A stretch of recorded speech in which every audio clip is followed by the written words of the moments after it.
IVTV, IVTV, IVTV, IVTV, IVTV, IVTV, IVTV, IVTV, TV, IVTV. Hey guys, it is Ivy and welcome to the first episode of IVTV. I mean, I couldn't think of anyone better to get on for this first episode. My cousin, I've known him since we were babies. We've come up together and yeah, having reconnected the last few years. He is such an incredible artist.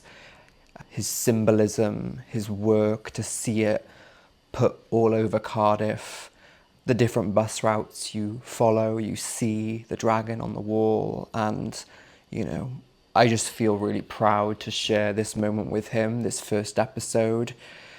And the conversation, you'll see, it sort of is very varied.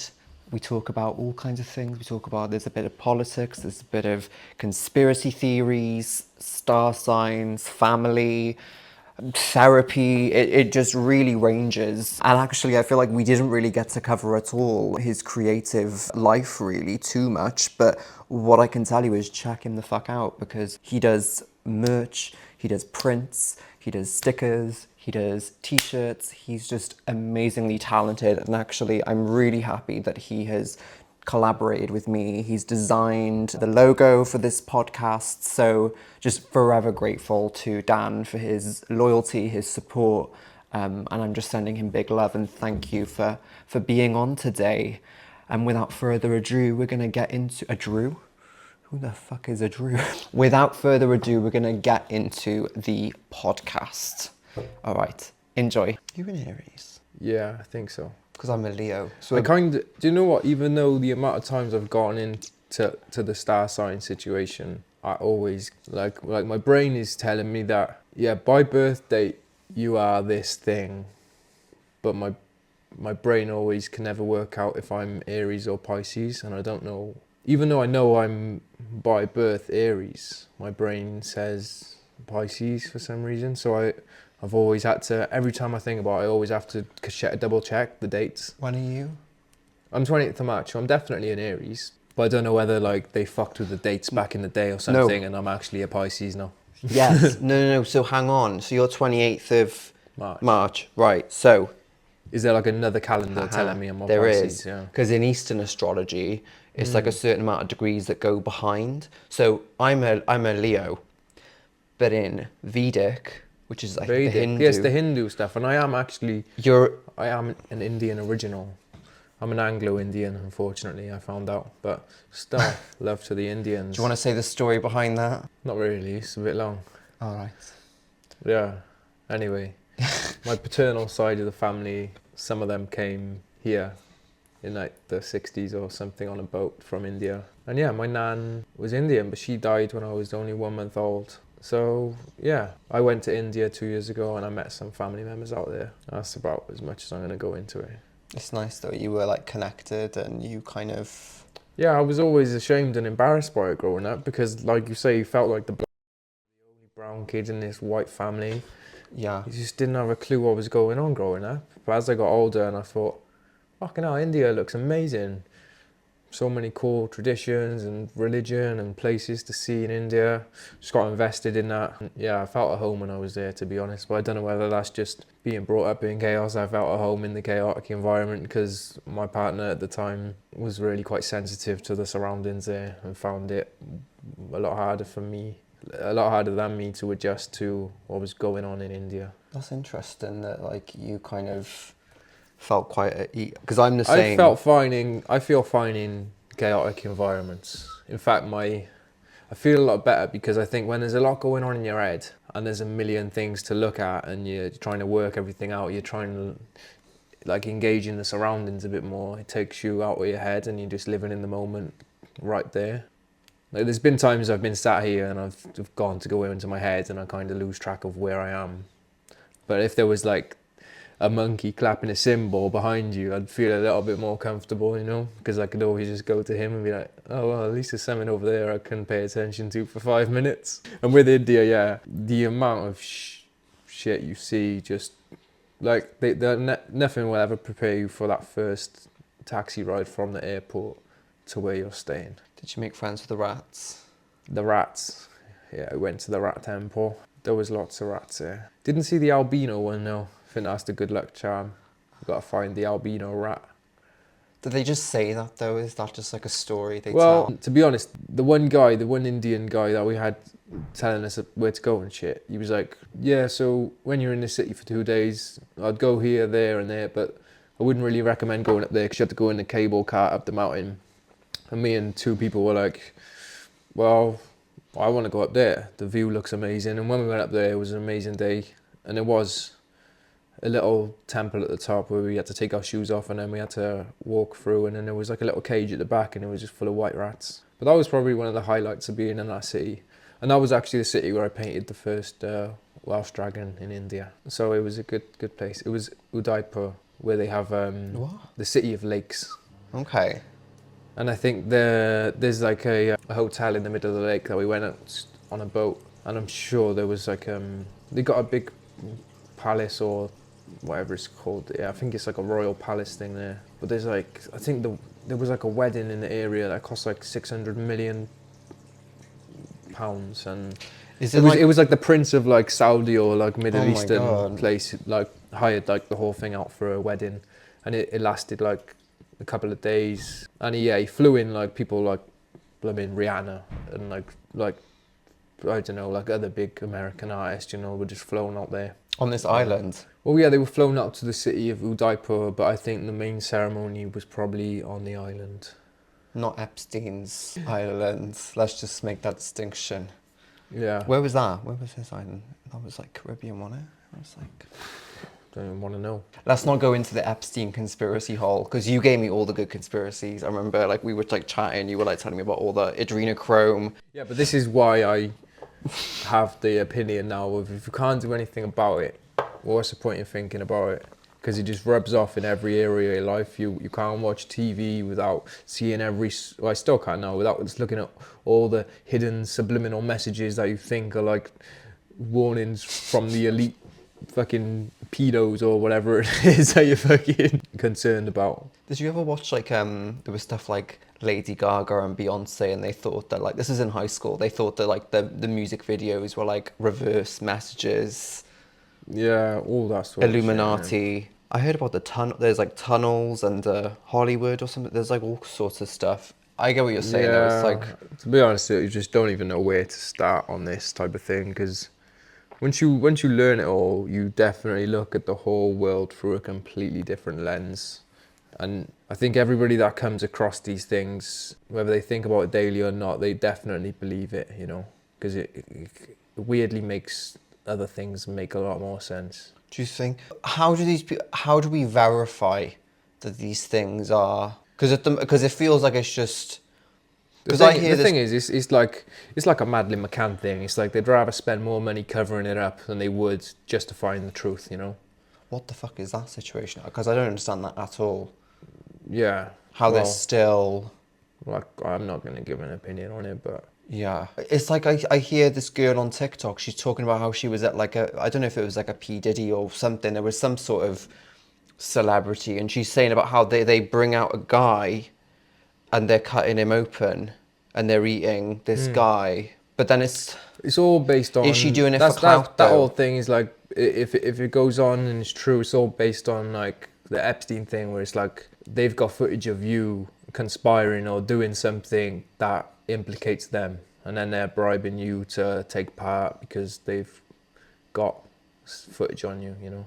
And then they're kind of all in it together that way then, aren't they? So they're just paying people off. Well, yeah, if you think about this, the reason that Epstein list probably hasn't come out is probably because, yeah, the amount of probably footage he has of people that will probably come out, I don't know, it's fucking weird. I wouldn't even want to watch any of that fucking footage, you know what I mean? Yeah. But I'm sure that's like how the or whatever those gimps are would infiltrate like other countries' governments. They'd send spies out who would have sexual relations with somebody high up in the government, and then they'd be using footage of this relationship or evidence of it to bribe them into putting propaganda on this foreign country's TV, you know, or I don't know. I don't want to say I know everything because I don't know fuck all, and I wish I didn't know any of what I do know. The more you know, the more questions there is, and you never stop asking questions. There's always... But why do we need to know? But this is the thing, innit? This is the thing I've Yeah, I come to do realise agree. is that, like, I'd be a lot happier if I didn't know any of this. Because I can't do anything about it. It just makes me angry, as it would. It just makes me confused, honestly. I think it's... For me... Yeah, I mean, what is it like? She uses, like, face cream with baby foreskin in or something. I haven't heard that about... Or is that the same as the adrenochrome? That's like what... There's like the thing that she's using like the blood from the adrenal of like kids, and it's like... Yeah, that's but they how scare them and then their blood is like supercharged elixir of life. But there's been a few people that have, me jokingly, whatever, talked about it. Maybe. Yeah. But maybe that's what they were... Is that what they were getting up to on the island? But my thing is, it's like, are they... They can't be humans, can they?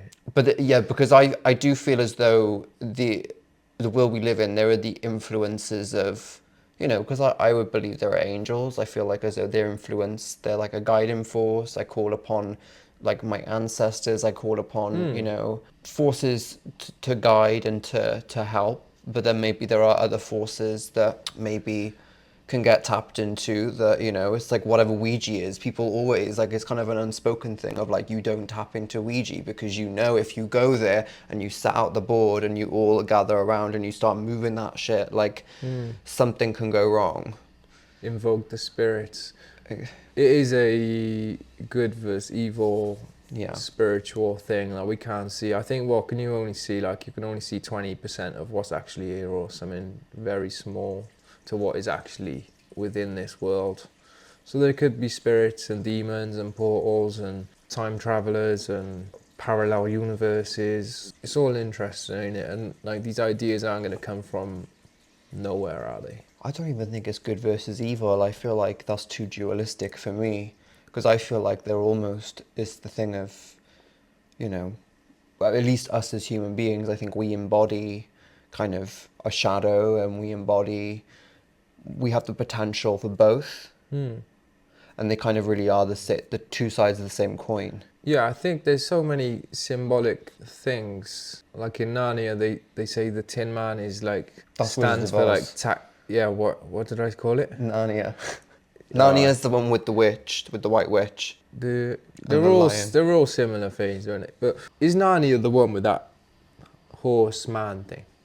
Centaur. Yeah, but they say the man is symbolic for the higher consciousness, and the animal on the four legs is the lower consciousness. And like when you ask, like, can my higher self like protect me, or can I make the right choice for myself, that's going to be coming from your higher self, your true intention, whereas your lower self might want to go and buy some drugs, you know, or do something that is very negative for your well-being. But the higher consciousness is like the one that's telling you to get up and go to the gym and do these good things in life. It's that push and pull, it's that contest.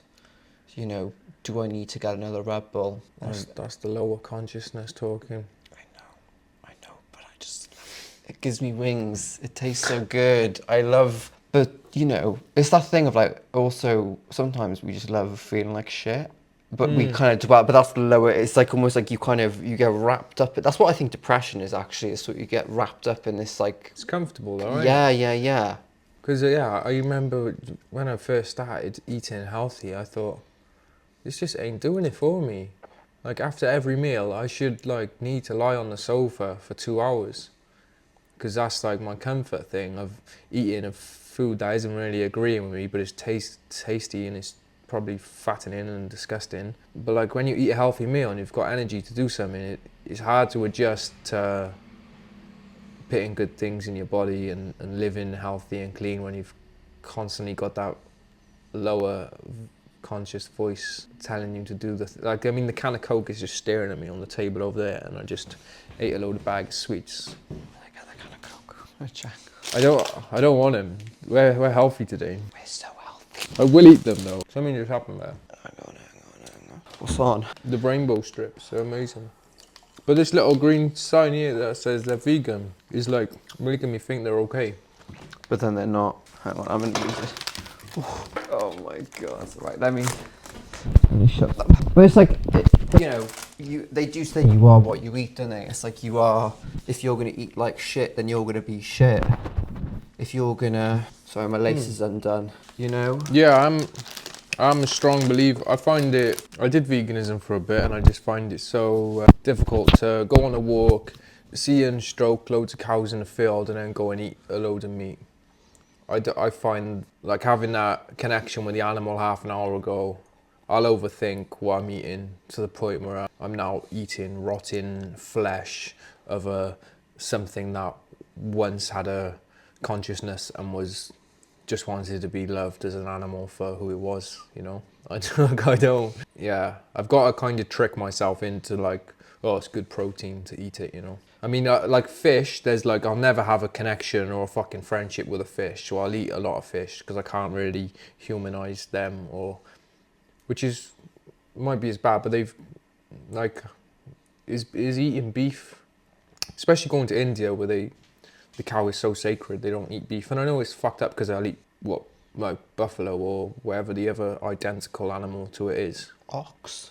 Is that it? Something like that, yeah.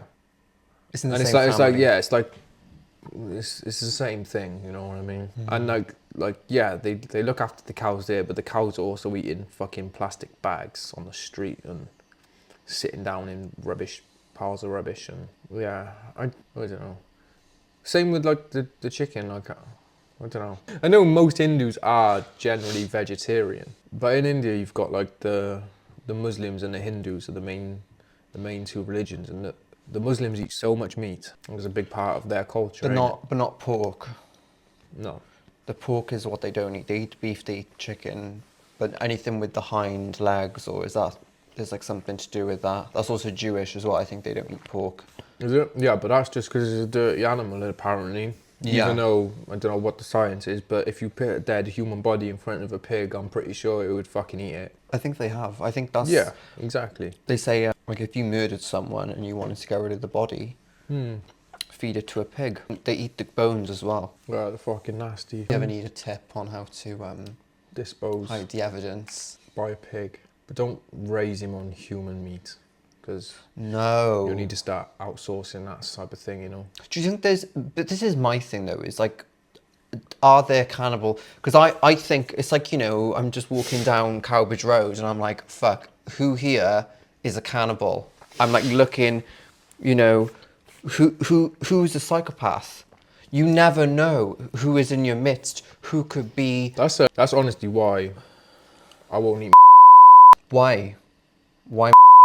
There is not enough fucking cows in the world to provide enough beef for that organisation. Right. There's no chance. I don't believe there is. They sell like Millions. probably billions of burgers every year, don't they?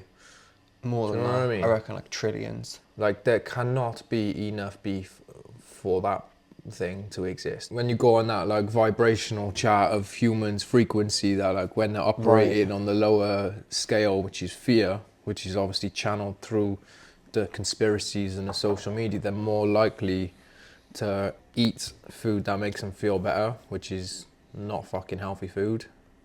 It's to buy things online because that'll make them feel better about themselves than living in fear. Like, yeah, it's just making those little decisions that are helping them profit, keeping you broke and in fear. And under the thumb. Under the thumb of who? But you know, I mean, they say we live in an oligarchy. It's a select few who control. I mean, you look at the UK, it's what, 50% of the wealth is controlled by about 50 people. So what, but that's, I think, why I get so frustrated with people who, they want to say, oh, it's trans people, oh, it's immigrants, oh, it's this, it's that. It's like, no, it's actually, you're looking at the wrong 1%. It's actually the fucking people who have all the control, who are pulling the strings, who are, they're almost like, it's like theatre. They're just staging situations and they're staging conflicts. False People flag attacks. People eat each other. We're like down in the mud. Do you know what I mean? What do you say, a false flag attack? Yeah. What does that mean? like where they'll maybe sacrifice one of their own people to commit a crime, like drive through a crowd of people in a town centre, and then it is a genuine accident or whatever. People probably go to hospital, people probably die from these attacks, but what they do, they're like a means to like setting up a new law that everyone agrees to. Like a false flag thing with the immigrant thing is like flood the country with immigrants, get them in every hotel in every area, piss off the general population with them, and tell the general population now that the only way to get rid of the immigrants is to introduce digital ID. Even though like we've got a driving license, a passport, we pay council tax, we're probably registered to a doctor's, we probably NHS, whatever, we have a fucking national insurance number. Like all of these things aren't enough. Like these people who are getting the work are still going to get cash in hand work because they're probably more hard working than some of these fat slobs in the UK that don't want to fucking graft like them. Don't want to do the jobs that are being left to do. They said there's inversion, but in terms of they'll end up fucking deporting them when we say, oh, everyone's got to have the digital ID. They probably won't even be there at that point. But like to force something on us that's probably been planned for fucking hundreds of years. It's in China and that already anyway, isn't it? There was no mention of it either. I think that's the thing that kind of, it wasn't something that was described as a policy. It was just sort of like presented out of nowhere. Yeah, but like in the conspiracy circles, this has been like going on for fucking years. They have to tell you about years in advance because that reduces their karma or whatever. Because they believe in all that karmic laws. Like if there's probably people in these high places that have released books that probably haven't been promoted that'll probably tell you. Like that 1984 shit, like that's like, I've never even read it to be honest, so I'm not going to say this, but there's books like that, like the fucking Great Reset, and where they've told you what life's going to be like in 2030, you know? And like them making that public information, even though it's not the easiest thing to find and obtain, and it's not the easiest read because you don't want to start believing it. Black Mirror, you think it's you think it's but it's already out there basically. He hasn't deceived people, you know, by introducing the government ID and not telling anybody that this is the way the world's gonna go. Because he gave us the information, we did fuck all with it, and we let it happen to us. Do you think people could overturn it? Do you think that if enough people said, it was like the fastest petition ever won. Like 3 million people signed it saying we don't want it. Which is massive, to be fair. And they're still doing it? There's only 60 million people. Well, what did they say? They said, it's not going to affect you if you're in a job and you remain in that job. But if you want to get a new job, you're going to need to get it. But it's just like, I don't know. Country's just pretty fucked, isn't it? I don't give a fuck about any of it. It's the same bird, isn't it? You're not going to vote? Left wing, right wing, what has wings? One bird. That's true. It's all going in the same direction. It's just an illusion, isn't it? All the good guys will come and do something, and then the bad guys will come and do something. But it's all like, it's like how they get things done when they've divided everyone. Is they push it so far in one way, it gets too much, and then the other side can start being pushed as well. So it's like always like heading in the same direction. Yeah, I find these are the type of like rabbit holes that you do go down and you do want to know about, but you gotta be selective of what you take in, because what's that other thing called gematria, where you can get like gematria calculators and then you put words into these calculators and it'll tell you the numerical value of the word, if that makes any sense. So you put a word into this generator and there's like Jewish gematria, there's English gematria, there's there's loads on the one calculator I was using anyway. And yeah, you put a word or a phrase in there and it'll give you the number of what it is. And then there's other people on Instagram that will be like, oh, look at the recent event of Charlie Kirk. You type in Charlie Kirk's name on gematria and it means, this is complete bollocks now. This is just a reference for things that have happened in the past. Like there'll be like an event and it'll be on a certain day, and then they'll be like, say it was on the 8th of August, which is like 8/8. They'll also screenshot like loads of celebrities that have like used 8/8 in like their music video or in their Instagram post in like the same week, and it'll be like there's a big thing, a big spiritual thing happening with the number 88 right now. And if you put Charlie Kirk assassination in, this is literally like 88. So it's like everything like always ties into a number, and I don't know what that means in Numerology. mysticism terms. Yeah, I've got a bit of an obsession with numbers, and it was way before I learned about all this stuff. But What was it? What was on the phone when we went out? 1111. Yeah, that's like just known as a synchronicity, innit? That's potential. Yeah, I agree that everything always happens in divine timing, you know. There's no point stressing about things. As we said, it's the only person you can control is yourself. So you just have to, you know, I do get what you're saying. You've got to tune it out in a way. You've got to tune out the noise. You've got to know what you can give, you know. I think when you're operating with that higher self and you're following the higher consciousness voice all the time, then for me personally, I see signs and numbers and synchronicities as a sign I'm in the right place at the right time. I've just done the right thing.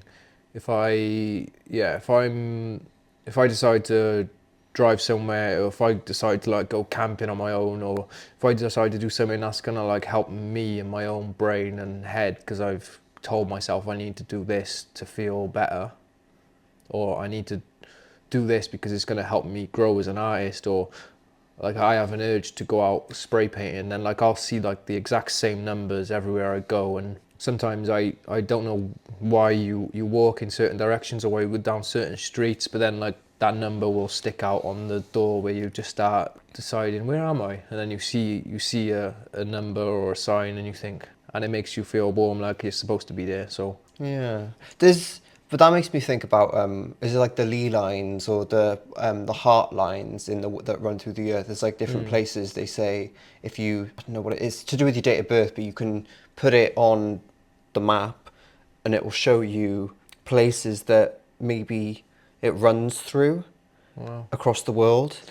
Maybe yours is India. It's like a sacred geometry thing, isn't it? Of Right. Like the ley lines running all over the earth, which are like energy centers, aren't they? Yeah. There's like the St. Michael's one, which is like you follow it in a line, and there's like 7 churches built on the line from like, is there one in Ireland or wherever? It just starts in Cornwall and it goes like through Europe, through Italy, maybe into like Croatia, and there's like 7 cathedrals or mounts, they're called, all dedicated to St. Michael. So it's called the St. Michael's line or so. There's a few of them in the UK though, isn't there? Glastonbury. Yeah, it's one that goes like from south of England towards London, I think. I don't know what it means. Might just be higher consciousness thing. Go there, meditate, raise your vibration. I'm here to give a little bit of a public service announcement. We have a very special guest who has agreed to send in a little video message to show their support of this podcast. Take a look.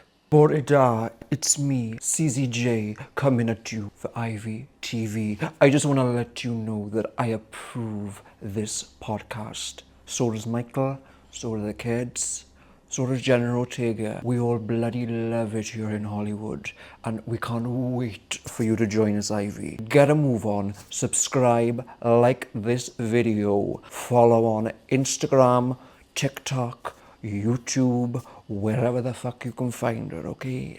CZJ approves Ivy TV.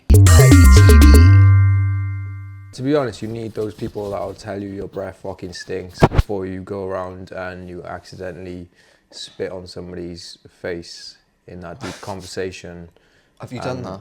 Spit on someone's face in a deep conversation? There's been many a times where a splatter leaves the mouth and you just think, you watch it in slow-mo land on them, don't you? And you just think, should I tell him? I'm going to tell him. Fuck it, I can't tell him, that's disgusting. They probably haven't even noticed. Is it not what you tell them, but how you tell them? Yeah, I think when you're getting excited and stuff, saliva comes out, and I've had many people do it to me, and I feel too bad to like wipe it off or to acknowledge it straight away, and I kind of just sit there and it's completely tone out from what they're saying, and all I'm thinking about now is he going to stop talking? I need to get that off me. And by getting it off me, I mean probably just rubbing it in. It's not cleaning it, but you just feel gross when that initial drop of saliva lands on you. But have you been in situations where like you have told the person you just spat on me? Have you upright said that, or do you just sort of It depends you who it is, you of brush it course, off? doesn't it? If it's someone that's doing it all the time, then yeah. I feel like if it's a one-off, I'm more likely to say it. But if somebody that is like always, I don't want to call them out on how they're talking, because I don't want them to overthink it and think, well, I do that often. If people can't stand it or it makes me gross to these people, then yeah, I don't want them to feel bad from this natural thing that sometimes happens. Because we're disgusting human beings. We're all just bags of flesh at the end of the day, you know. Yeah, I mean, once you really think about it, unless it's like a diseased person or something, A leper. what is it? It doesn't matter, does it? It's just a bit of spit. Have you ever met a leper? I don't know what that is. It's back in the medieval ages, there were people who like they were lepers, and obviously they didn't have a cure for it back then. But pieces, Leprosy. yeah, Is that what leprosy is? yeah, pieces of them would fall off, and Yeah, that I'm a bit traumatized because there was like an episode of American Dad, and this guy, actually, was it Roger or the fish that, I think it was the fish, he came back in a human body, and there's this whole episode where he's like skiing down the mountain and there's like pieces of flesh are falling off him, and I think one lands in someone's mouth and it just went through me. Yeah, you know when like things like that traumatize you and you just Yeah. think, how has the cartoon done that to me? I still think about it all 10 years later. that's interesting because I feel like I rewatch stuff now and I realize how dark some of it is and how actually adult some of it is, and it's like, should I have been having access to that? Was that like, you know, right? Should I, you know, I mean, we were playing Grand Theft Auto San Andreas like back in the day, you know, mowing down old ladies because they always had the most money with the old women. Yeah, it's messed up. But now I don't play that, but I don't know how my nephews play it. I guess it's exciting when you're that age, but I just think, mate, get off that game. But I can't. I'm not in his own head, am I? They're desensitized. I probably would have caused complete war if somebody told me to get off a game when I was a kid. But that was also, I think, I know for me it was an escape. And I think it was a really important part of me having a space where I felt like, I guess, yeah, safe. I felt, and I think I still see that as I've gotten older. Like, I think if I ever need to like kind of tune out, that's what I go into, is like a video game, or I go into, you know, whatever, reading, or, you know. Yeah, it is a safe space. I remember getting when the new Call of Duties used to come out. They used to come out like 3 or 4 months before Christmas, and I'd be made to wait till Christmas to get it, and all my friends would be on it for like 2 months before. So the older I got, the more I put my foot down and said, look, I ain't going to school unless I get this game before Christmas. I'm going to be horrible. I'm going to kick off. I'm going to find it. If you've bought it as a Christmas present, I'll find it early. And by the end of it was just, the game gets bought on release day. That's good. What it was that? Kids can do anything to get what they want. They're very manipulative. Yeah, and I think a lot of people still carry those traits into adult life. Yeah, I've come to learn that if you're using that child consciousness in some areas of your life, it can be affecting you in other bad ways that you don't want it to affect you, and you kind of need to grow out of those childlike ways of getting what you want and put yourself in other people's shoes almost, and yeah, not be so toxic basically. That's interesting you say about the child consciousness, because I feel like that's kind of, for me, I think of that almost like the trauma place that we can kind of go to in situations where it's like we're kind of in our relationships that we might have. That could be with work colleagues, that could be with, you know, a girlfriend, a boyfriend, whoever it is. We actually are replaying a lot of... My therapist taught me about it. Yeah. And he basically said, it's not helping you anymore. Like, to be so aware of everything going on, yeah, it's really helpful as a child because we're constantly trying to figure things out using our brain. But you actually need to sit with your feelings rather than use your brain to work out the situation. Sometimes you just have to accept it, feel the bad feelings, and not go into your mind about everything, which is, yeah, really helpful for kids when they're still learning about everything.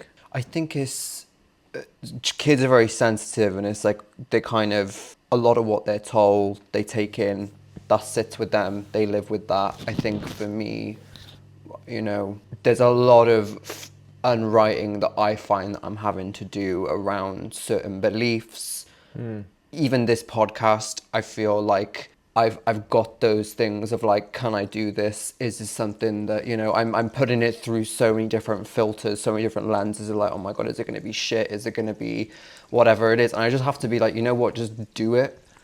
Because it's having that belief in yourself. And I think that there's so many kids who maybe don't have that belief, or don't, you know, they don't grow up having necessarily, they might have some forms of support, but then other forms of support, you know, encouragement, you know, maybe they don't get that.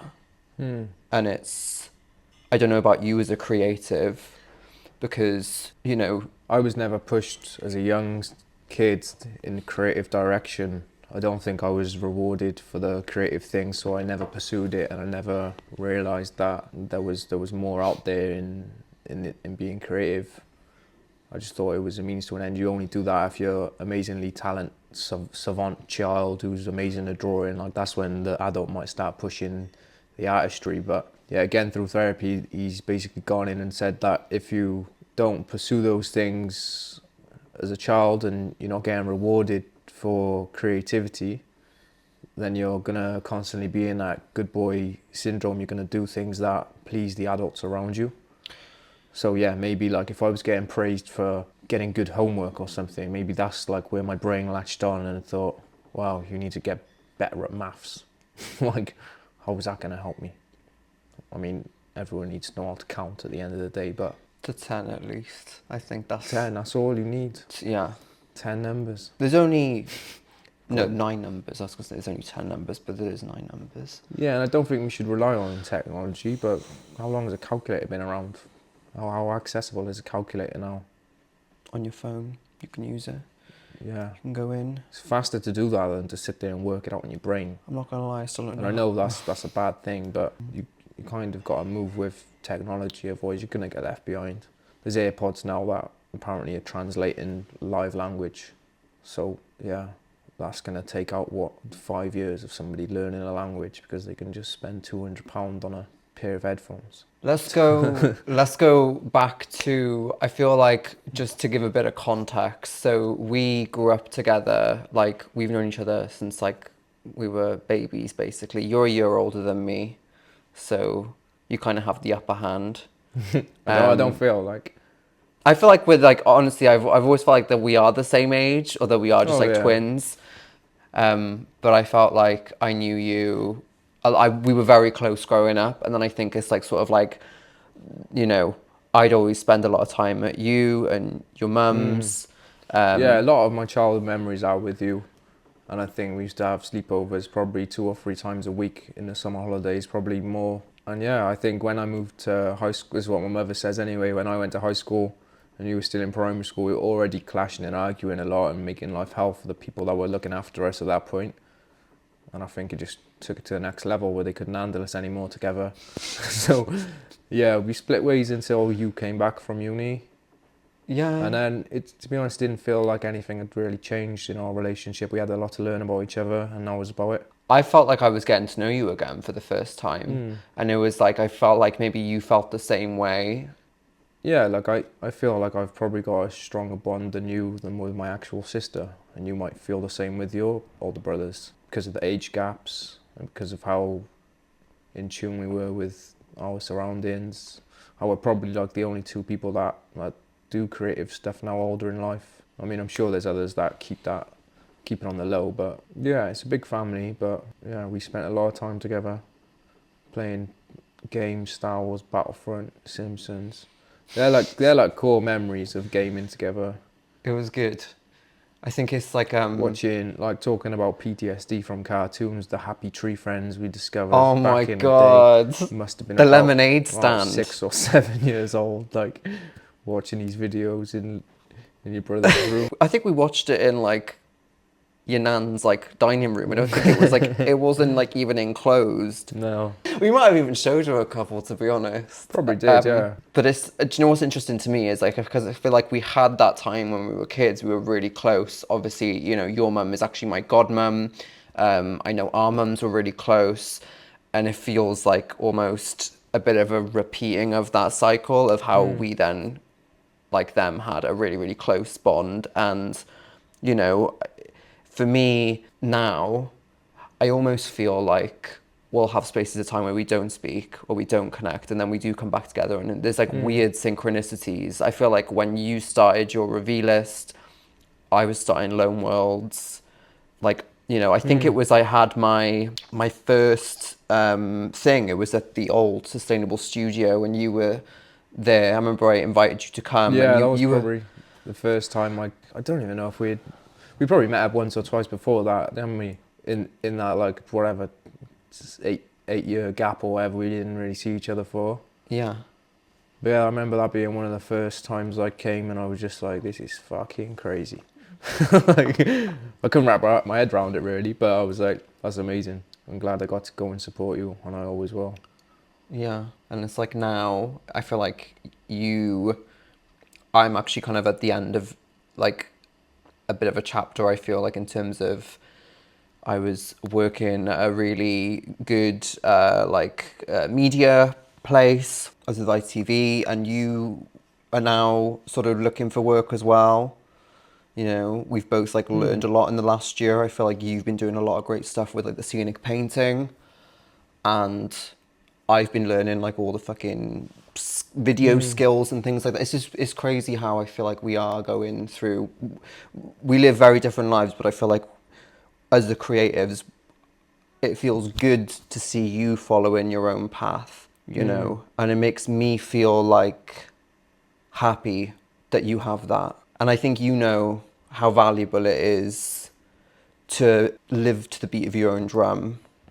You're a very, not that you're a black sheep. We are kind of like We black are sheep. black sheep. Yeah. Even though there's more and more black sheep now, yeah, we probably fit in that category. As much as if you told the family that, they'd say, "No, you ain't love, love." Yeah, But definitely. we feel like that. Yeah. Yeah, I've always been the one to sit out family events, and that's out of my own choice to go and smoke some weed or something, you know. What is it, but what is it do you feel like makes you feel, I don't know if this is like I don't know how deep you want to go really, but like what is it that makes you feel like you do want to just sort of like take a step back from that stuff? Is it just kind of like, what's the block, do you think? Because I think about this all the time in terms of my own family. Like there are definitely times where I'm like, I just need to be at a distance, you know? I don't know what it is, to be honest. I've just always been on my own mission. I feel like I'm very independent. I don't need help. I don't need talks about my feelings and all this sort of jazz. But I think I've just put a big block on with trusting people, you know? And there's obviously reasons for that, but I found it really hard to open. I still do, to be honest. I won't openly talk. I'll do anything I can to avoid those difficult conversations, and that's probably why I started counselling. Yeah, there's a lot in the family. I think family is the best thing, but it's also in a way the worst thing. I think they can cut you really deeply. Because these are relationships that you've had all your life. These are people that, you know, were at one point your caregivers, or one point, you know, and then as you grow older, you realize really the kind of how thin that line becomes of like, actually these are also just people who have their own fucked up shit, who have their own baggage, their own stuff. And for me, I know I sometimes can take it to heart seeing family members who I feel as though maybe the way that I see them go about certain things, certain choices, I kind of wish they made better choices or other choices, you know, different choices. And that for me is hard. Like, because I think it's when you're kind of, there's like a lot of pain under the surface that you kind of I wish I could take away from those people, or, you know. Yeah, I think the more you involve yourself in other people's problems, the worse it is for you and only you. Like, if you can always guide people in the right direction, but people aren't willing to own their own shit and fix themselves and look at themselves in a way that helps them grow and stops damaging the people around them, I think. I don't think people intentionally hurt people or annoy you or piss you off. Like you say, they've all got their own shit going on. And yeah, like as much as we wish we could change people, what would that even mean? That would involve you writing a formula for how each person wants to be, and that's just like a lack of control that you wish you had. And I think it's more about accepting them for who they are, maybe not relying on them for the things you want to, but again, it all stems from a deep thing that they don't want to maybe resolve in themselves, because it's not like our family is the only one that has done this to us. There's a lot of people in the same situation that, again, probably wish their family members were slightly different, and it's not that I want, because I love the whole family, but what I've learned is there's other ways of doing things, and I think if you want that in the world, you're going to have to create it yourself. You're going to have to raise your children to be how you want them to be. That's the only true control that we have in moulding people, I guess. Setting up a better foundation for them to live their life. Be the example. Yeah, and I think it's not easy, is it, when you're learning it all for yourself? But no. Who are we to say we're the only people that think like that? I think there's a lot of individuals that struggle with the idea of always having a warm, safe environment. But yeah, my partner's come from that, so I can see that totally in two different sides. Like the family unit she has is brilliant, but it's totally different to what I've been brought up with, and that's where we can clash. But it's usually me using my old defensive ways and not being vulnerable, not wanting to open up and talk about things as easily as she can, because she was probably given that safe space as a child to always talk what's on her mind, talk about her feelings, process things, be sad. She was probably allowed to be sad, whereas, don't know, we probably pissed people off when we were sad. And then we've just taken that on board, and it's not cursing anyone, it's just what I've learnt. Definitely.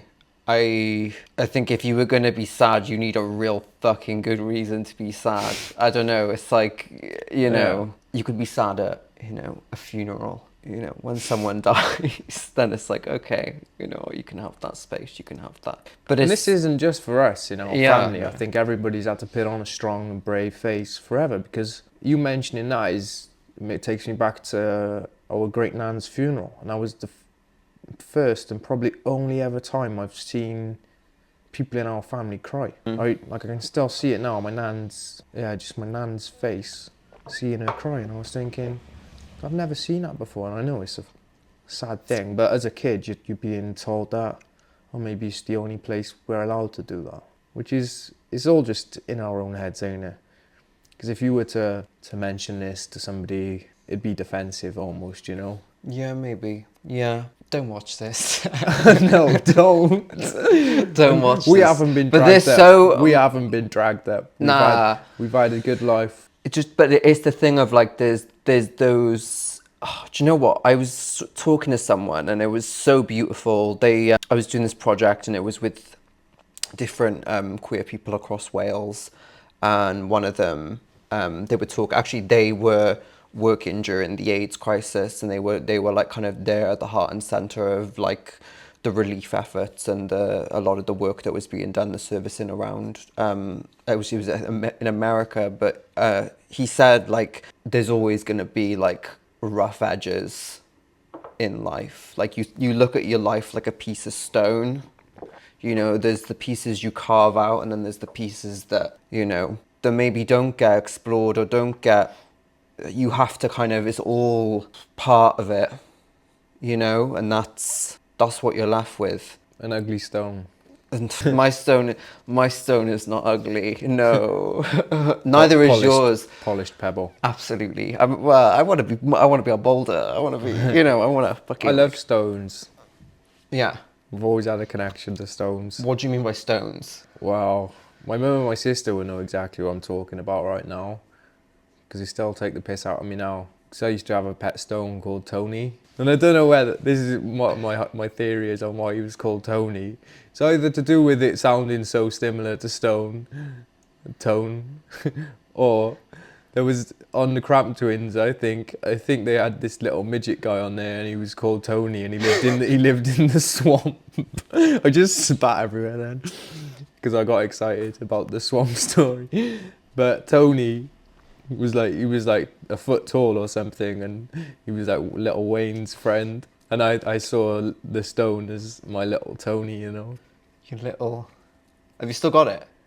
Unfortunately, no. I wish I did. I really do. Yeah, I used to draw I think me and my sister used to do this. We used to draw numbers like 1 to 9 and a little screen on pebbles from the beach and pretend they were our phones. And even on my windowsill now, I must have about 10 stones. All different ones I've collected from all over the place. And if I climb up a new mountain, I'm taking a stone from the top.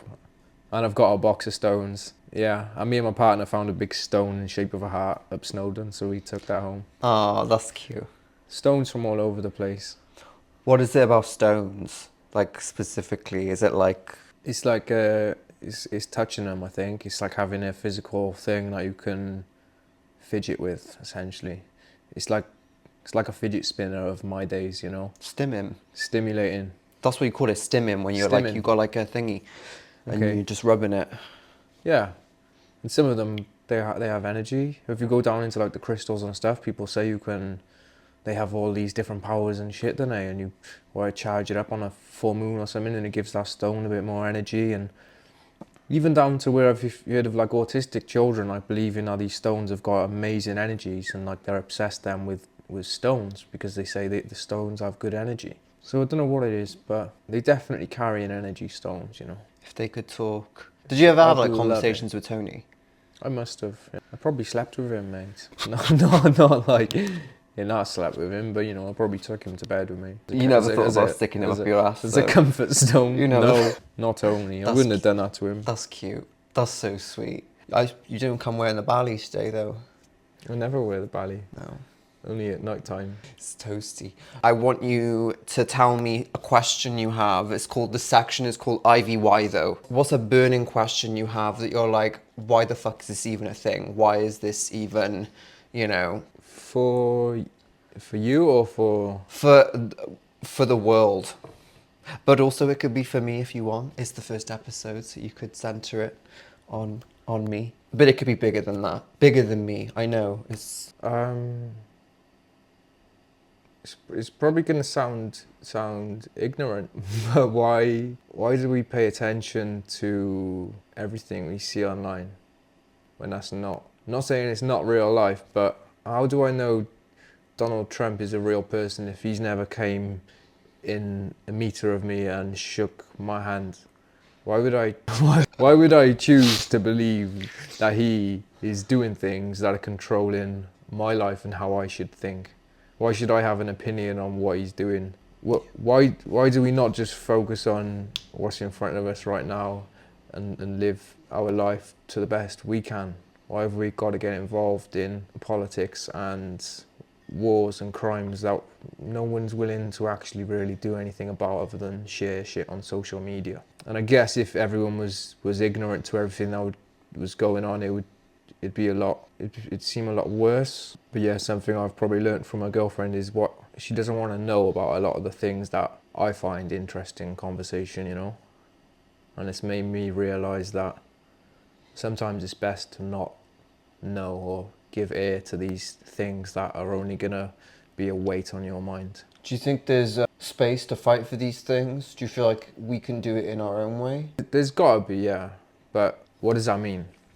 You've got to dedicate your life if you want to go and provide supplies for someone on the other side of the world because they're in a crisis. Like, there's a lot of good things going on in the world, but we're forced to engage and look at the negative things all the time. And yeah, the more you think about the wars that are going on, the more it's just a weight on your shoulders that you're not ever going to do anything about. And yeah, we can all raise money and do our part to these little charities that are doing good things, but if you've got priorities and things you need to do in your own life and you're thinking about, oh, if someone on the other side of the world is a racist, what good is that doing you? Why are you voicing your opinion on that when your next door neighbour's probably just as racist as he is, but you don't care about that. But if they're the one in the power and they're the one who's potentially... I mean, listen, the world is a very scary place Yeah, but right what now. is your opinion going to have on who gets elected? I suppose if there's people out protesting, you know, it takes one person, then you got the second person, and then after that,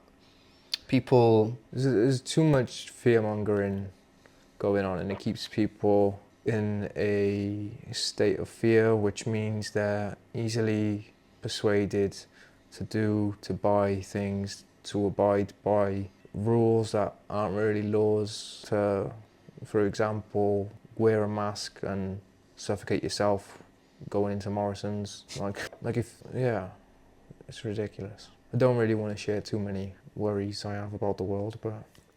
That's a couple. The world is fucking scary. I mean, but the thing is, it's like, I think for me, I get what you're saying. There's nothing scary about the world. I think there's some crazy people. I think the reality that I'm facing as a trans person is, you know, we're looking at now, possibly there's going to be some legal shit that's saying that I can't go and use the women's bathroom. I feel like that's kind of fucked. I feel like that is kind of... There's harm being done to people who are the most vulnerable communities. You know? My point of view is not coming from a perspective where I'm in a group that needs to be concerned, and rightly so. If I was in your position, I'd want to do everything I could to make sure that wasn't a way for people in my group. Yeah, but the thing is like, I am in your group, and also you should be concerned.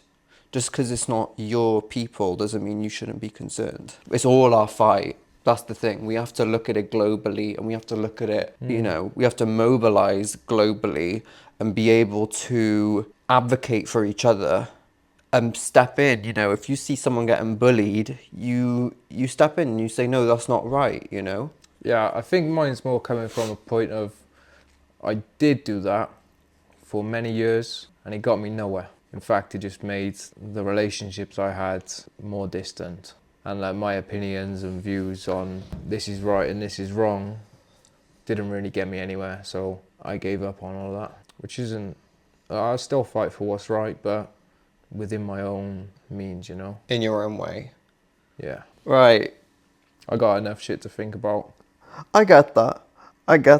There's a lot. I think the thing is, for me, it's like, you know, I talk about protest or whatever, or standing up for what's right. I think for me just walking out the door and being in public is pretty badass, and I feel like I've accomplished something, and I feel like I'm making a statement. Some people would see it as a statement, like my existence, and I feel as though, you know, that's for me. I can be in power even when I'm not putting myself on a platform or putting myself, you know, in the public light or whatever, you know.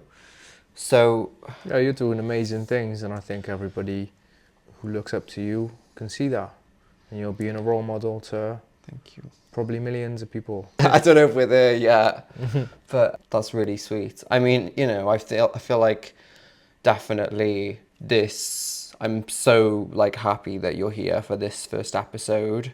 I want to keep doing this. I wanted to try it out. This for me really is just a test, just to see if it works. I'll have to go through the footage now. Yeah, I'll and see if it's hopefully it's been deleted. Oh my god, shut up. But you know, just thank you. It's okay, thanks for having me. It's been good to... I'd only do this for you. Oh, thank you. And we've got, you know, look. Yeah, I'm going to give you as much stuff as you want. You're sponsoring the podcast officially. Cool. You heard it here first. My first official sponsor for IVTV, the Revealist. Where can people find you? On social media, Instagram, TikTok? I just use Instagram, Revealist. I've got a new website called revealist.co.uk. So yeah, just trying to get things rolling with that. Trying to make more stuff, but also I need to work on selling it, because I've just got a fucking house full of stuff I've screen printed right now. So yeah, I need to work on the promo and the branding and collab type of ideas moving forward. But yeah, it's all coming. I got a backlog of about a year's worth of stuff I need to catch up on social media with. And I just don't know how people manage Twitter, Facebook, TikTok, all of these things at the same time. I think it'd be great if there was like a little best friend Stone called Tony that could just do it all for you, you know. The magic stone. The magic stone, Tony. Is there actually, just on the note of like the podcast, is there anyone that you would like to see on this podcast that you feel like we should make I'm going to call this section the Ivy League? Who should make the Ivy? You're now actually an honorary member of the Ivy League. Thank you. But who else should be in the Ivy League? Depends what you're going for, really, doesn't it? I don't care. I want to know from you, who's something that you would want to see on? Like artist-wise, Yeah. who could you get? You could get people like Tom Bowsy. You could get Mary from Myths and Tits. She'd be a good one to get on here. Music artist, you could get Kaya, goes by the name Saya. He'd be a good one.